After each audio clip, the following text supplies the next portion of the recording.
தண்ணி தராதரா போடா. அதே மாதிரி எனக்கு நெய்வேலி பழுப்பு நெல்லுக்கு இருந்து இல்லடா, ஓ வளம் உனக்கு, ஓ நீர்வளம் உனக்கு, ஓ நீர்வளம் உனக்கு, ஓ நிலவளம் உனக்குன்னா என் நிலவளம் எனக்கு. அந்த சண்டை செய்ய ஒரு வீரன் தேவைப்படுது.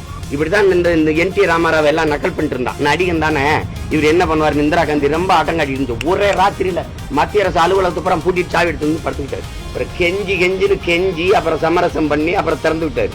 அது ஒருத்தர் வேணும் இல்ல, சும்மா போட்டு எல்லாத்துக்கும் காலில் விழுந்து கெஞ்சிக்கிட்டு. அவர் மாநிலத்துக்கு ஒரு உண்மையா இருக்காரு, நீங்க எங்க மாநிலத்துக்கு உண்மையா இருக்கீங்களா?